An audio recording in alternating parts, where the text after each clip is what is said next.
Welcome to Hush, talking about normalizing being human. Such a strange topic, right? I mean, we're all human, right? The thing is, this weekend, I was away with a bunch of friends on an awesome trip, and the phrase, it's okay to be human, came up. I was trying to figure out how I wanted to put that. And I wasn't the only one who said it.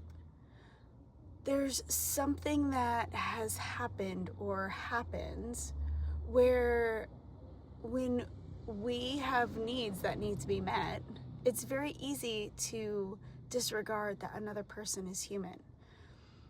Now, I'm coming from a place of somebody who's had some really wicked people in their world. I have experienced some wild, crazy things with people who have intentionally, seriously tried to harm me. I also know others who have had this happen. There are people that I'm not sure they have any humanity. I'm not talking about these people. That's a whole nother group for another video, another day, another time. Right now, I'm just talking about your average Joe Schmo, your average friend that you hang out with, that's in your life, maybe the average person you walk into daily, walking down the street. Let's normalize being human. One of the simplest ways that I can express this is driving. How many people have road rage? How many of you just raised your hands? Even I get annoyed sometimes, but less and less and less on the road. I try to remember, I make mistakes on the road. Sometimes I'm in an area that I don't know. I might have the same license plate as the state I'm in, but that doesn't mean I know the town or the road I'm looking for. Just because I have GPS doesn't always mean that I know exactly where that house is. It's not always precise.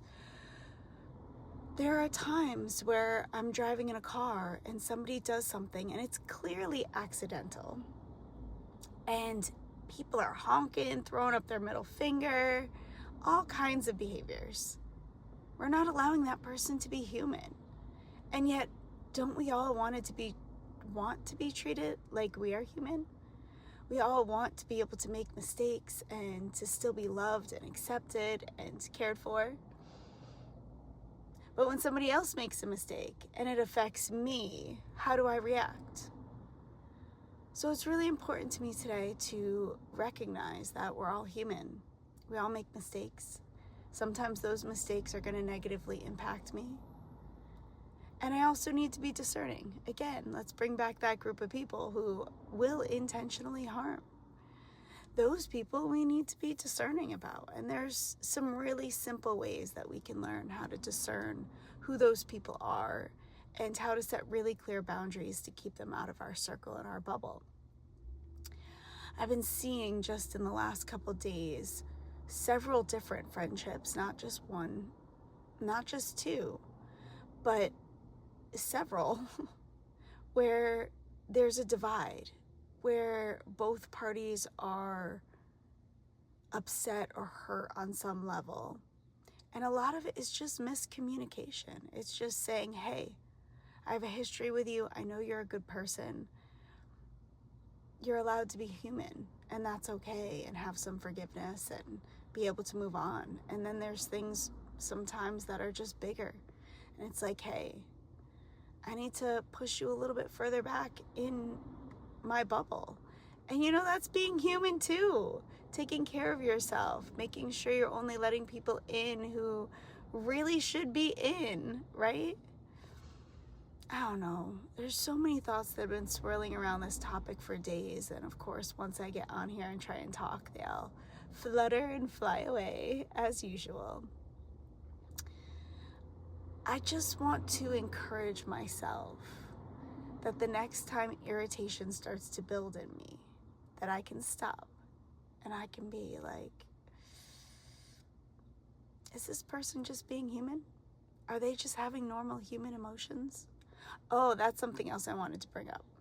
So things like jealousy, right? The moment somebody gets jealous or insecure, I have recognized that a good amount of people freak out if somebody gets a little jealous or a little insecure. It's really important that we stop and ask ourselves or it's important that I stop and ask myself when one of my friends or partner is being insecure, did I do something to encourage that jealousy or insecurity? Because so often, somebody is actually disregarding you and leaving room to create that insecurity. And then when you express the insecurity, it's turned around like there's something wrong with you. And getting a little jealous is human. I'm not talking about the crazy, stalking, jealous person. Of course, that's extreme and clearly toxic. I'm just talking about like, hey, my partner is going without me to a camp all weekend where people are going to be naked and engaging in sex, things like that. And he's going to be participating in contests and things that are just not going to make me feel comfortable. Is it okay that I feel a little insecure and that I say, hey, I need a few extra texts this weekend just so that I feel comfortable and know you haven't forgotten me and, know how you're doing? I think that's normal human behavior. Now, if there's somebody who is just not responding to me, is just taking off and not telling me where they're going, and I'm getting upset, there might be a reason why I'm getting upset. Again, normal human behavior to get upset over this. It's not something to be called psycho over or shamed for. And the thing that I'm starting to recognize is when I don't shame the other person and I say, hey, I think you're just being a normal human and you're just having normal human feelings and that's okay. Let's talk about it and work through it. I notice that it builds the other person up and they become more secure. They have less jealousy. When they're torn down for having normal human feelings, the insecurities increase. It's a cycle, whether towards security or towards insecurity. So at the end of the day, I need to ask myself, do I want to encourage those around me to become more secure within themselves? Do I want to allow them and afford them the same rights and opportunity to be human as I want to receive?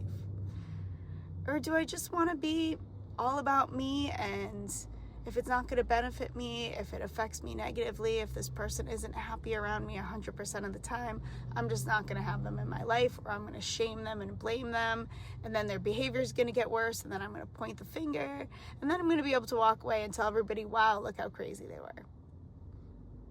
Sounds kind of narcissistic, right? But a lot of people are pinned as being narcissistic for just doing what I just said. And it doesn't mean they are. Maybe they cared for a long time and then just a circumstance happened, and due to a lack of healthy communication and allowing each other to be human, it spiraled into something as toxic as if it's a narcissistic interaction. So anyways, I think that's about all on that. The sun is peeking through, so it's getting hot in this vehicle, and I'm ready to get out, do some writing, take care of some business. Let's keep normalizing being human. Until next time, Jill.